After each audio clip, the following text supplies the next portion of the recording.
Okay, it says that I'm live. It says that I am live. This won't take very long. This is just a very short one. I'm just here right now to let you know that using resources from your own property, such as weeds and grass clippings, are in fact so good, so right that you can't even explain. Um, Chop and drop has been so beneficial to my garden this year. I can't even put into words. um, we had some rain last night, and when I looked, there was the corn coming up, along with the beans. The beans are also coming up. The corn's coming up, um, and I think that I'm going to put another pack of corn out, and I got some beans I'm gonna put in there as well.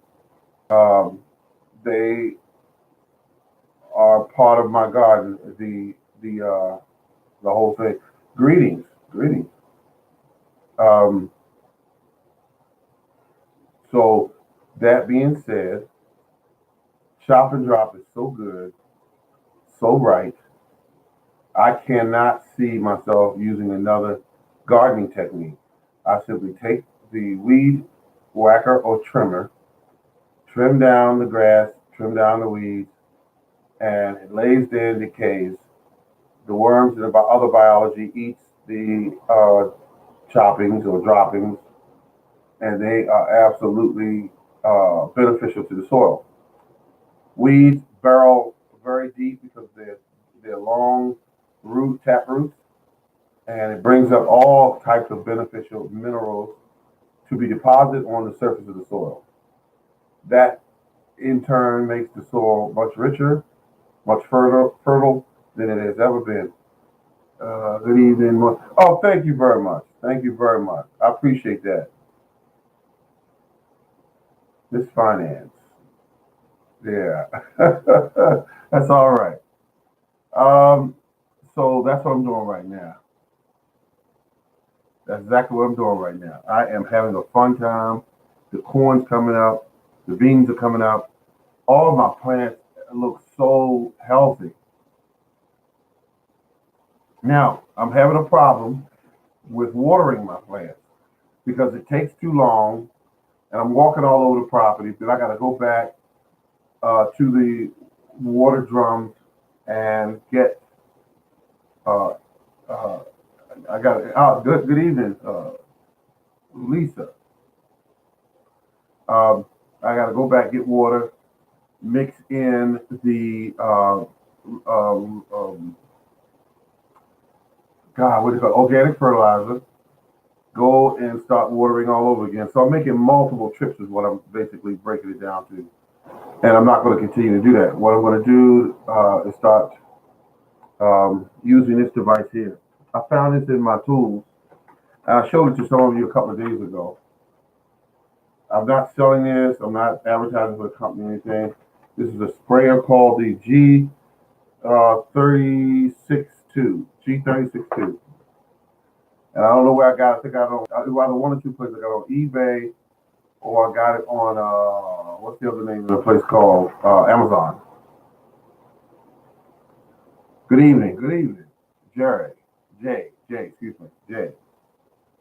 So this device here will be the first time used. I've had it for a few years. It's never been used. You fill the bottle with the amount that's needed.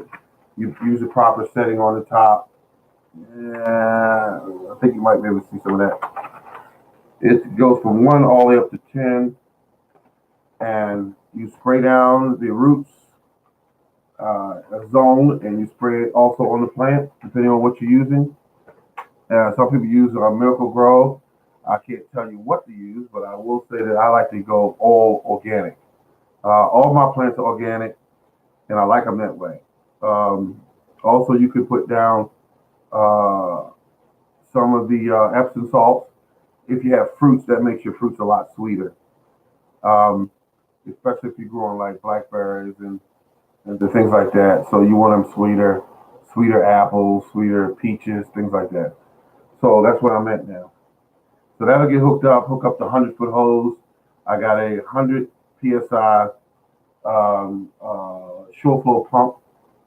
I'll hook that up to my tanks, and I'll be able to spray my garden whenever I need to. It's a 12 volt deep cycle battery that's hooked up to it. And sometimes you put a good charge on it, you might be able to go like 3 months without charging it. But good to charge it up periodically so that you get a nice strong flow of water through the hose. Best way I can put it. And feeding your plants is very essential. Um, you have the food coming from the grass and the weeds chop and drop. You also have it coming from the hello gardening realtor. Hello, how you doing? Good evening, all. So I'm being very successful now because one of my keys is just because I put the plants in the ground, don't forget about them. Don't say, okay, they're in the ground and you stop remembering watering and fertilizing. If you do that, you're bound to have a failure. Um, Once the plants start to stress, you'll see them slow down in growing. You'll see them, the bugs start growing for them. Now, you know that I also keep a lot of weeds on my property. I use them for two things. One, uh, oh, thank you very much. Thank you. Let me tell you something real quick. A knee, you don't know how bad you need your knee until it goes out. And I hurt myself exercising, and it was so painful. I could not believe a knee could hurt so much. I felt like at least walk around on a knee. But when you hurt it, I mean, if you do a good job at hurting it, like I did, you will not even walk. You will not even be able to use the bathroom the way you like. You will not be able to go up and down steps or to work. And it's just incredible. And now I can get around, but the knee is still not 100 yet. So I just take it easy on it. And tonight I will be stretching gently and really, so that I get full flexibility back to the knee once it completely heals. That being said, thank you very much for bringing that up. You asked me how was I doing. I appreciate that. Um, the getting around in the yard was difficult as well when my knee was healing because I have holes and divots and things in the yard, and you do not want to step on anything wrong with your knee messed up. But I had to get out there because I had to water and I had to feed my plants. I had to get out there. Yep, that's right. You don't miss it till it's gone. There was something I got on the air today to tell everybody.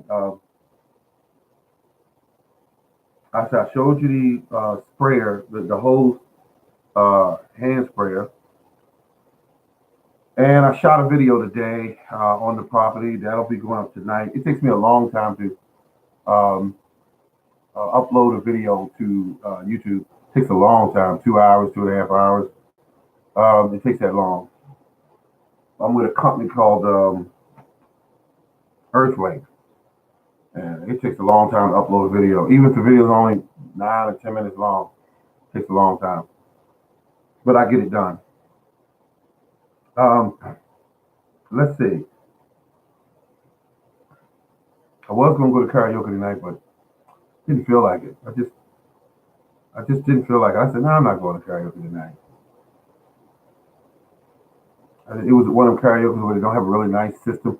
I'm one of them people that like a really nice system, and if I don't get that, I don't really want to go.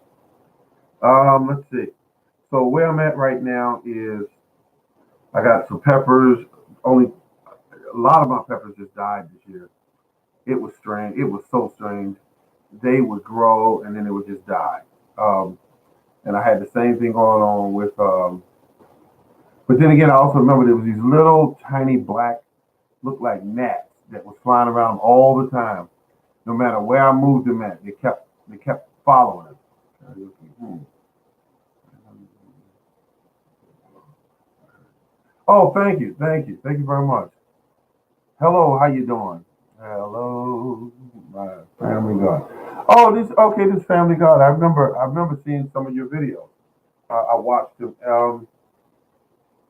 And let's see. Hello, everyone in chat. Okay. I had. I am doing things different the way than I've done before. Oh yeah. By the way, that's what I wanted to say. I discovered today, if you buy certain trees, such as apple trees, cherry trees, and pear trees, any of those type trees that need a pollinator, there's an easy way to find out before you even buy that tree what you are actually buying. And what I did was, um,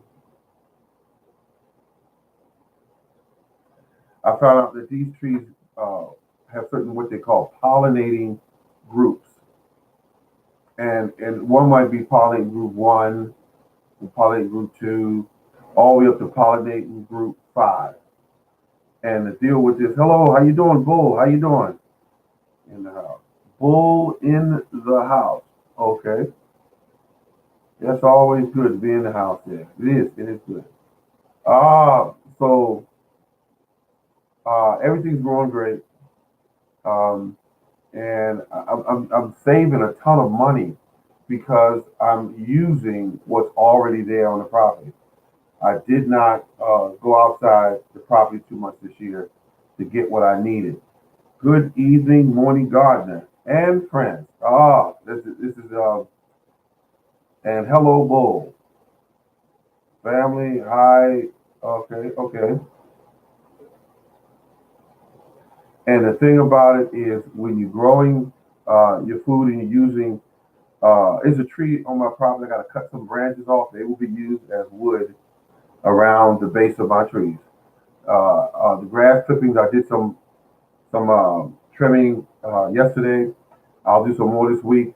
And the great thing about trimming is when you get the trimmer, I have a really nice trimmer now. I have a really great trimmer, best one I've ever owned. Um, and you go through, and it makes the job a lot easier. Instead of one of them $89 ones, there's nothing wrong with them, but they won't cut anything in my yard. My yard has those uh, weeds that will put your trimmer to the test. Um, so at any rate, the the trimmer cuts down everything. That's all you do. You're going through, you're cutting down everything that's weeds. Everything gets cut down. You don't have to waste time doing it. It don't have to be pretty. Just cut it all down. Once you cut it down, let it lay there. You come back in about 2, maybe 3 days, all of it'll be brown on top of the surface. If you're one of those people that's a neat freak, this is not for you. Not for you.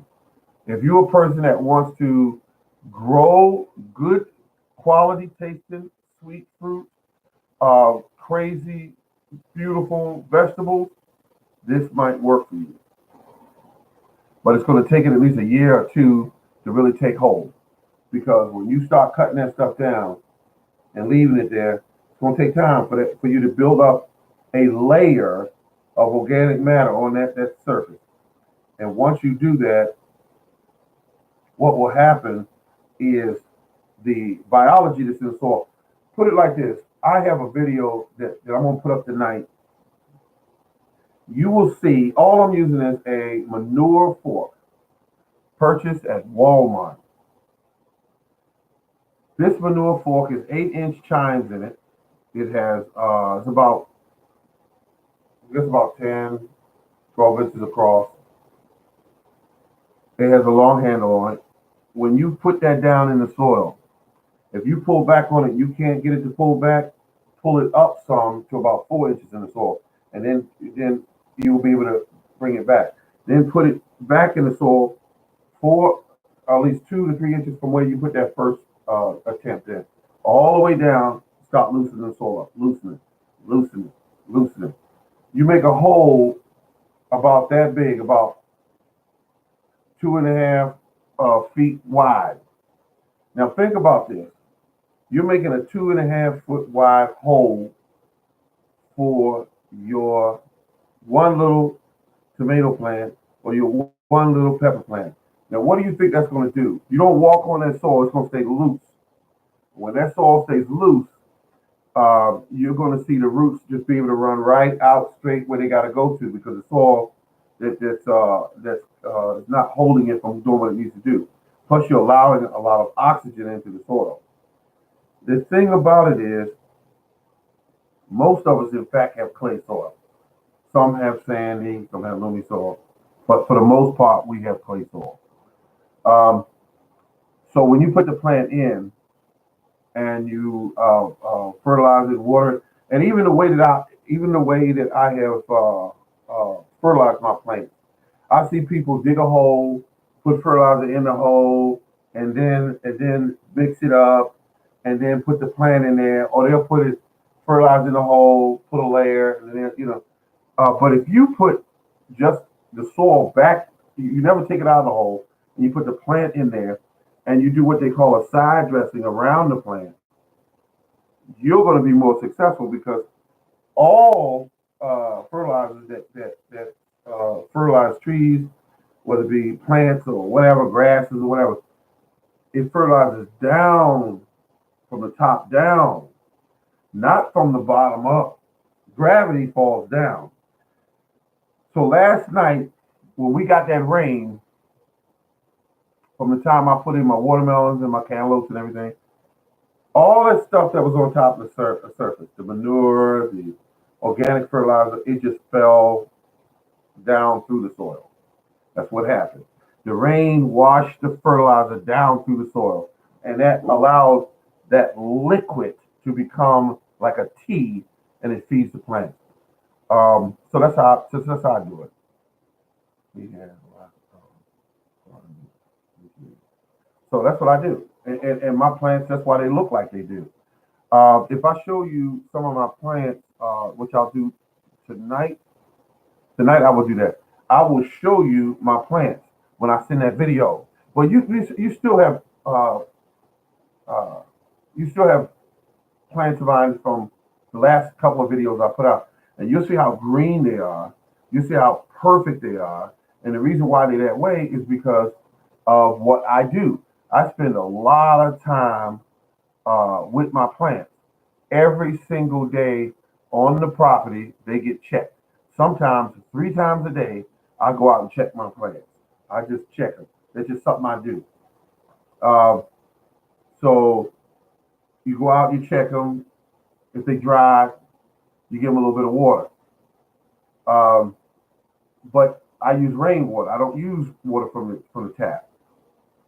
And if that's all you have, then you got to do what you got to do. But I made those barrels some time ago, and I'm tempted to up my water supply from 100 gallons up to 200. But I'm gonna see how I use water this year, and that will determine what I need to do. And if there's ever an emergency and the water supply gets tampered with, or if it gets shut off, I'll still have 200 gallons of water with a filter that's designed to screw into the outlet, and I'll be able to filter that water and use it. You never know. We have a government that's very dysfunctional, so you never know. So we got a gentleman that I know right now in the room, Mr. Bull. He doesn't butcher his rabbits, to my understanding. But if he had to, he would have an option. If he had to, but some people grow chickens and rabbits, and rabbits are great because of the pellets they produce. If I had them, I couldn't butcher them unless I absolutely had to. I would absolutely have to. I would butcher them, but if other than that, no.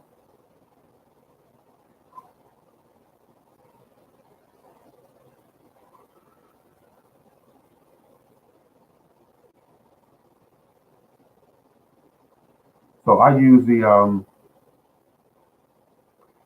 greatest water in the world, that being rainwater, for the plants. And I'm gonna tell you, my soil has so much improved over the last 2 years, 3 years.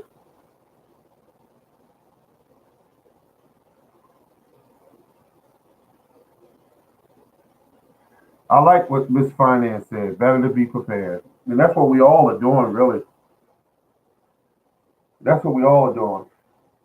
If you learn how to garden in a fashion that will allow you to grow an abundance of food, healthy food, food that is nutrient dense. That's the word I like. Nutrient dense. Because when you do that, I say I have some wild rabbits that come to my backyard every night. Oh, you doing all right then? I've been here 19 years, and I've only saw one rabbit, and he was brown. He was beautiful, um, but I believe some hawk got him because one morning I went out to go to work, and sitting on my clothesline, yes, I use a clothesline. This massive bird sat on the clothesline. I guess it was a hawk. Kept thinking, but it was big. It was huge. And he stuck his wings out like that, and they were about 4 feet across. And I said, I'll run over. I went over to him. I said, "You better get out of my yard. Get out!" And he never moved. He never moved. All he did was just move his head and look at me. And he never act like he said, "I gotta run" or "I'm scared of this person." He didn't do any of that. He stood right there. And I was like, "Oh, I better leave this bird alone." I am thinking about starting a rain barrel system. Don't think about it. Do it. Trust me. You will look back and say, I'm glad I listened to the morning garden and I started that rate. You should use the system I have because when you tie it into the gutter, there's a couple ways, there's a few ways that you can tie it into the gutter. I'll put it that way. Some people are showing where you cut the gutter off. I'm not cutting my gutter up. And then they show where you aim it in the direction of the burrows, and it's open in the burrow, the top of the burrow, where mosquitoes can be all in there day and night and everything. I did not want that kind of system. I want an enclosed system that's completely enclosed. I want a 55-gallon food um, quality drums. I did not have to cut any holes in my drum but one. That was at the top where I ran the flexible tube from my gutter to the tank. And when I did that, I it's a type of rubber inside of it that allows it to fill up the drums. And watch this, it'll fill up the drums. When it's full, it'll stop filling up the drums, then start running it back out the normal way. You can't get that with other systems. The other systems require you to pay at least $150 for them. You cut and patch, and you don't want to do that to your gutters. I don't want to do it to my gutters. I'll put it that way. I didn't want to do it. I cut a hole in my gutter like that with a round saw blade that comes. You get them at Harbor Freight, Walmart, whatever. And I cut a hole in like that. When I put that hole through there, it was a metal little circle that came out. I put the tube in there, and I put the tube in the 55-gallon drum. That was it. Then I ran 3/4 inch um, PVC. I put ball valves in. Don't put them little valves you do like that. Put the ball valve in. Ball valve will last longer and it'll be more accurate and it won't leak and all this kind of stuff. Put the ball valve in. It's a plastic PVC ball valve, 3/4 inch that you just buy that. I bought two of them because I wanted to one outlet for the be to fill containers, and the other one is for me to tie into my pump system. That's what I did, and never looked back, folks. I never looked back. And if it ever get rough, I'll have at least 100-gallon waters to hold me over. And with all of us in this room that are gardeners, we'll all have food throughout the summer. You should not be. There's something. Wait a minute. Let's see what we got here. Let's see. Okay. comfrey, weeds, fish, kelp, wood ash. And, yeah, all this. See, now, the wood ash, I was putting that in my around my trees in the fall when I was burning wood. I was putting around there. J-R-U, double cutting, better.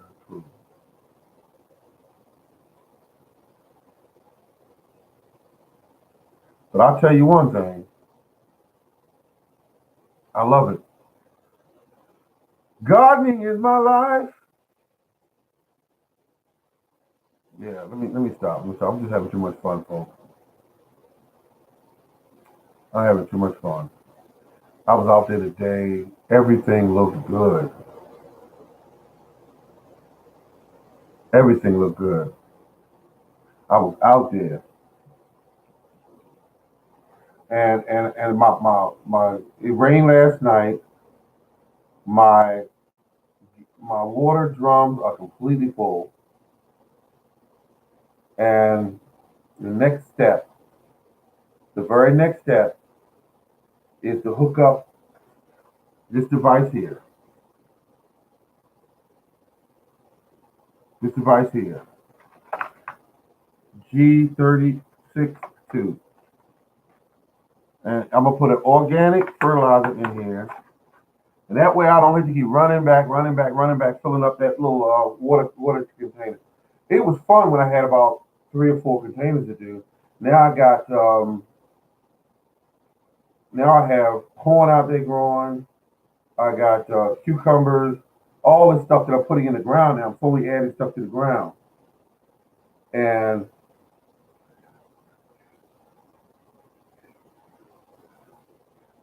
yeah, wood ash is great. Wood ash is great.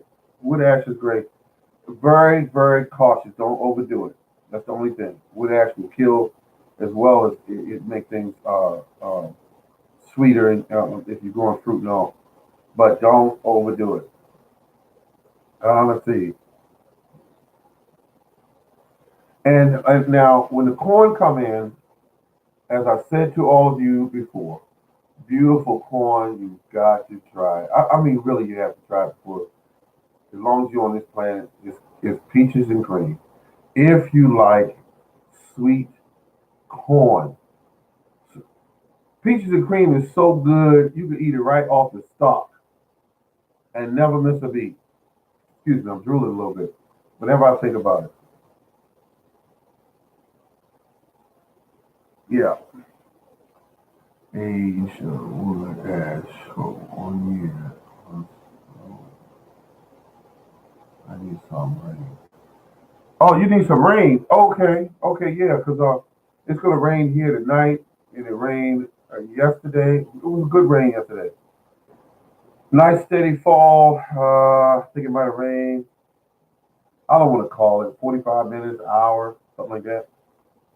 My tanks are full. As soon as the rain hit, my corn jumped out of the ground, and it said, "Oh, I'm tired. I'm waking up now." That's what it did. As soon as it came out of the ground, and I like that.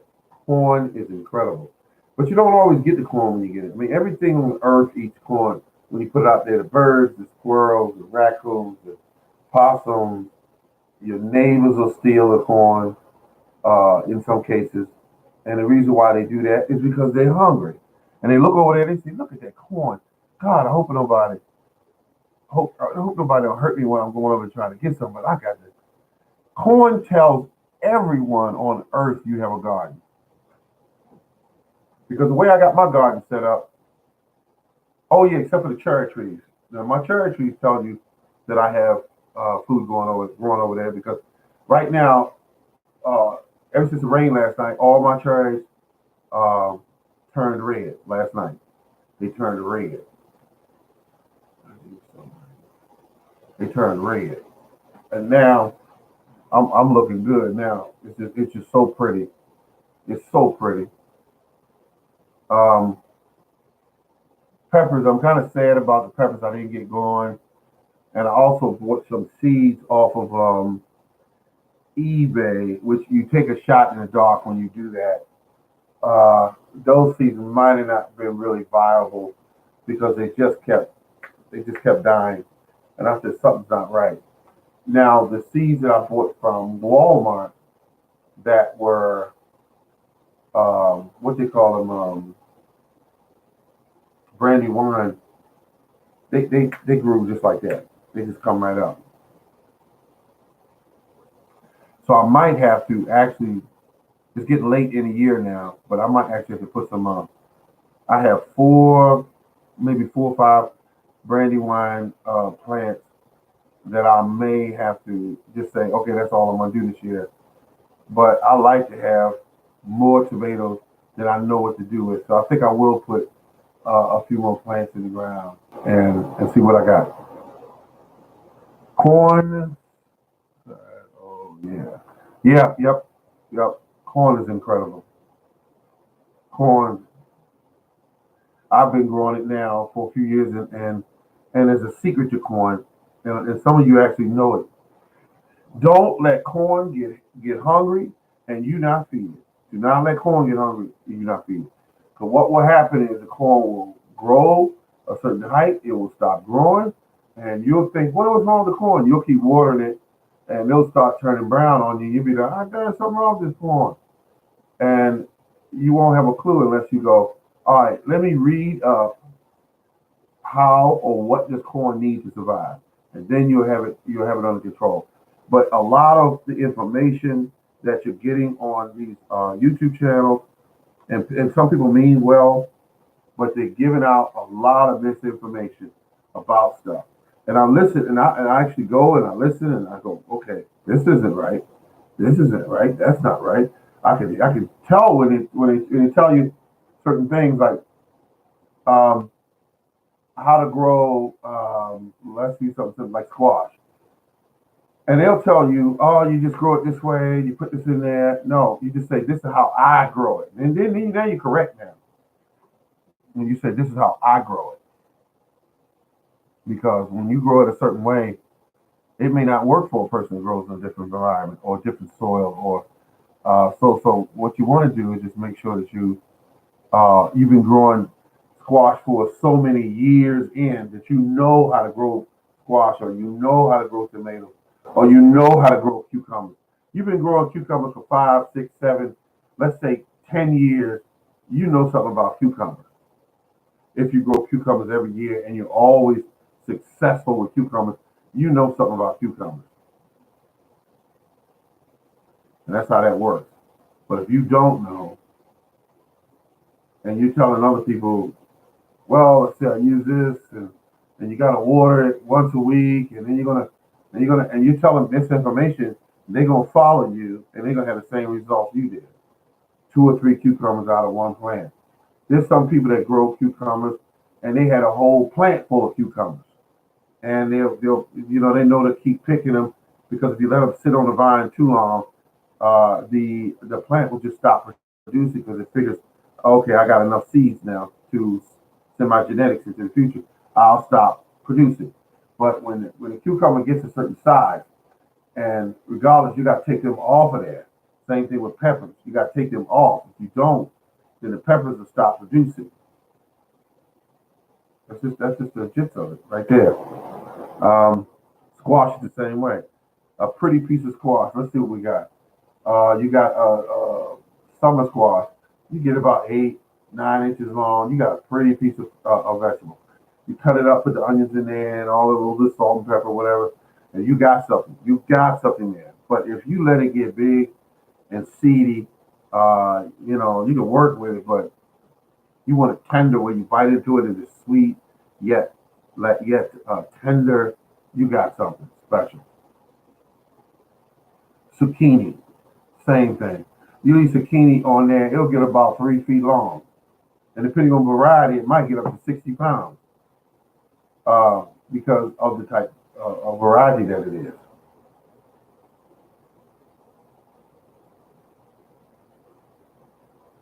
Bugs eating your plants tells you that your plant is stressing out. That's why the bugs are there. Your plants are stressing out. And the bugs know that signal. And they come in to clean up. That's nature's cleanup crew. That's nature's cleanup workers, and that's what they do.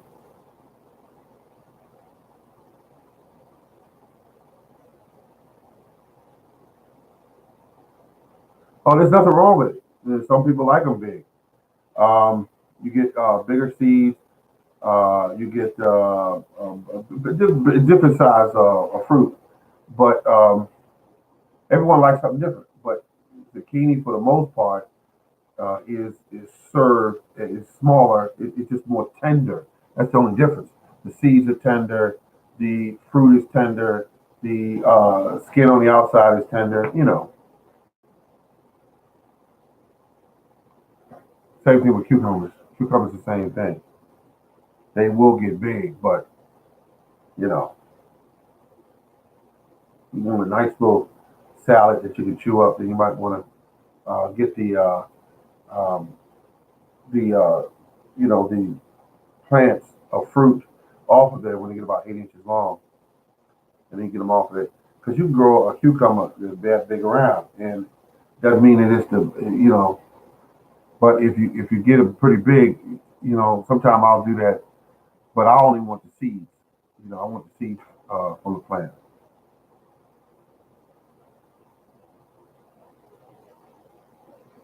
Yeah, you can do that. You can do that. Some people bake it and make it tender, things like that. It depends on how you like it. It's just but for the most part, most people will try to get it at a certain size because they say, I don't want to be chewing into this. I just want to, get about that long or something like that, and then they'll take it off the plant.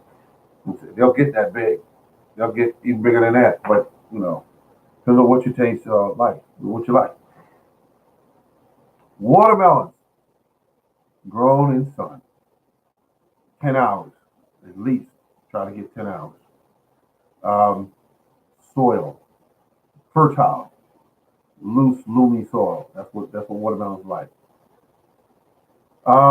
They are heavy feeders, not light eaters. Heavy feeders. Um, they call them watermelon because you don't sit there and let them dry out. You got to water them suckers because when you water them, they actually fill up with water, and that's what makes them grow bigger. Um, Depending on your location, some people,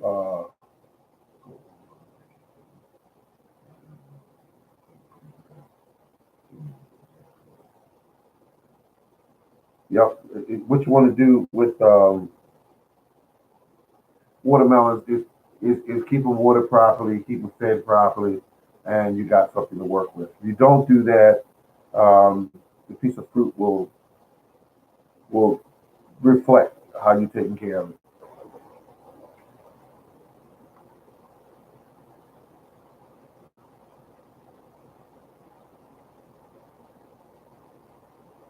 I don't understand this. I'm going to come back to a baseball bat. I don't know what it means. But I guess it means leave my fruit alone. I don't know. But the thing about it is you want to make certain that you're caring for your vegetables and fruits. Um, they need care. They need it.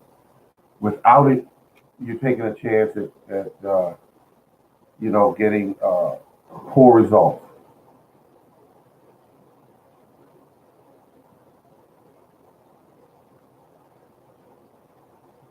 Now, I said I fed my blackberry plants I would say about 2 weeks ago. It rained last night. Beautiful what it does for your blackbirds.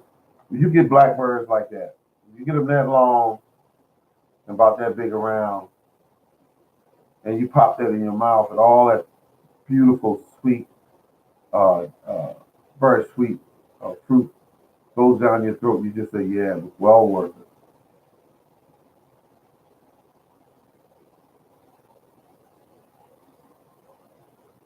Yep. Oh, and I found a blackberry plant coming up 3 feet, 3 feet or so away from one of my plants. Now that you're going to have to watch when you have blackberries. They will take over an area. They will do it once they get well established. They will take over an area. If your blackberries plants aren't big and burly, something's going on. I'll give you a good example. The blackberry plant that I have, one of them is big, thick stem and everything. And I have a few that are in a different location that aren't that big. But that tells you something about the soil over in that area. Now, that over in that area, I have never did any chopping and dropping at all. None. All I do is I planted them in and I fertilize them and I leave them to their own demise, own abilities to grow. But in the area where I'm able to do more work to the soil, the other blackberry plants that are in that location, they're burly, they're big and burly. So it sent out another plant 3 or 3.5 feet away. Beautiful, healthy plant coming up. I got to keep an eye on it because what I'm going to do is pop it out of the ground and put it in a location where I want it to grow. I can't have them all over the place because if you leave them there, blackbirds will take over an area. You won't know where one started and where the other one ends at because they'll be everywhere and they'll take over. You imagine buying one plant and you don't pay attention to them. You come out there one day and you got 50 or 60 plants all over the place that you can't do anything about hardly but tarp the whole area and try to kill these things because they'll be everywhere. But you're gonna have to cut them down first and then tarp that area and leave it there for maybe 5, 6 months, and then see how many you got killed or how many grew outside the tarp. Gonna need a good sized tarp too, depending on how far gone it is. All right, ladies and gentlemen, this is the Morning Gardener, and I want to thank you all for tuning in. This has been your Morning Gardener show. And remember, I want to thank you all. I appreciate you. And keep on growing. I appreciate it. Thank you. Have a good night, good evening, or good day.